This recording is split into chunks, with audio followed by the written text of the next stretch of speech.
দারোগার হাতে লাঠি থাকবে, শিক্ষকের হাতে নয়। এই জন্য নবী সাল্লাল্লাহু আলাইহি ওয়াসাল্লাম শিক্ষক ছিলেন। বুইসতু মুআল্লিমান, আল্লাহ রাসূল বলেছেন আমি শিক্ষক হিসেবে পৃথিবীতে আমি প্রেরিত হয়েছি। অতএব আল্লাহ রাসূল সাল্লাল্লাহু আলাইহি ওয়াসাল্লাম ইসলাম শিক্ষাদানের ক্ষেত্রে কাউকে তিনি জীবনে মারেননি। আর আমরা শিক্ষকেরা আমরা শিক্ষার দায়িত্ব পেয়ে শিক্ষকতার পেশায় নিয়োজিত হয়ে আমরা লাঠি হাতে তুলে নিয়েছি। লাঠি আপনার সন্তানের ক্ষেত্রে প্রয়োগ করে, নিজের সন্তানের জন্য লাঠি আপনার ঘরে লাঠি লটকায় রাখে, ওই লাঠি কিয়ামতে সাক্ষ্য দেবে। আপনার পরিবারকে শাসনের জন্য আপনি লাঠি রাখেন। নিজের সন্তানকে মারতে হবে। মুরু আওলাদাকুম বিসসালাহ, তুমি তোমার সন্তানকে বা তোমরা তোমাদের সন্তানদেরকে নামাজের আদেশ করো যখন তার বয়স 7 হয়, আর যখন তার বয়স 10 হয় সে যদি নামাজ না পড়ে তাকে প্রহার করে।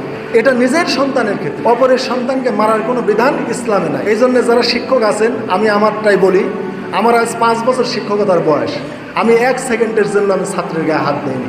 কেননা সরকার আমাকে ছাত্রদেরকে মেরে কেটে এই শিক্ষা দেওয়ার জন্য আমাকে চাকরি দেয় নাই। ওরা বুঝে না জন্যই তো তারা স্কুলে ভর্তি হয়েছে, তারা পারে না জন্যই তো আমার কাছে এসেছে। অতএব আমার দায়িত্ব তাকে বারবার বোঝানো।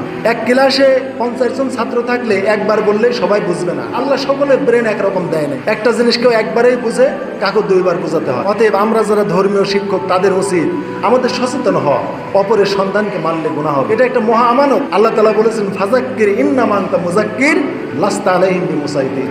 আল্লাহ বলেছেন তুমি মানুষকে নসিহত করো, মানুষকে বোঝাও, উপদেশ দাও। তোমাকে উপদেশ দানকারী হিসেবে পাঠানো হয়েছে, তোমাকে দারোগাগিরি করার জন্য পাঠানো হয়। ইন্নামা হচ্ছে আদাতে তাকসিস, এটা কোনো বিষয়কে তাকসিস বা নির্ধারিত বা বিশেষত্ব করার জন্য ইন্নামা শব্দ আসে। ইন্নামা আনতা মুযাক্কির, নিশ্চয় তুমিই তো শুধুমাত্র উপদেশদাতা, এছাড়া অন্য কিছু না। আল্লাহ যদি বলতেন আনতা মুযাক্কির, তুমি উপদেশদাতা, তাহলে আনতা মুবতাদা, মুযাক্কির খবর, তুমি উপদেশদাতা অর্থ হয়ে যেত। কিন্তু আল্লাহ বলেছেন ইন্নামা আনতা মুযাক্কির, তুমিই উপদেশদাতা, এছাড়া অন্য কিছু না। এই আনতাকে মুযাক্কিরের সাথে তাকসিস বা বিশেষত্ব খাস করা হয়েছে ইন্নামা দিয়ে। এই ইন্নামা হচ্ছে ওসিলাতুত তাকসিস। অতএব শুধুই তুমি উপদেশদাতা, এছাড়া অন্য কিছু না। লাস্তা আলাইহিম বিমুসাইতির, এটা না বললেও হতো। আল্লাহ যদি শুধু বলতেন ইন্নামা আনতা মুযাক্কির, তুমি শুধুমাত্র উপদেশদাতা, উপদেশদাতাই তুমি, এছাড়া অন্য কিছু না, এমনি এটা বোঝায়।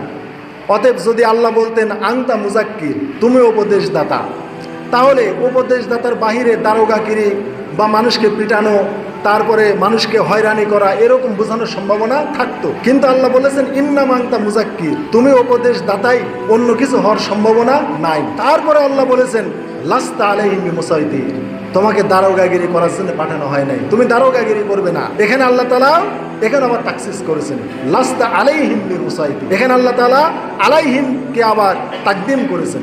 আসলে বাক্যটা ছিল লাস্তা মুসাইতির আলাইহিম, তাদের প্রতি তুমি দারোগাগিরি করতে পারবে না, বা তাদের উপর তোমাকে দারোগাগিরি করার জন্য পাঠানো হয় নাই।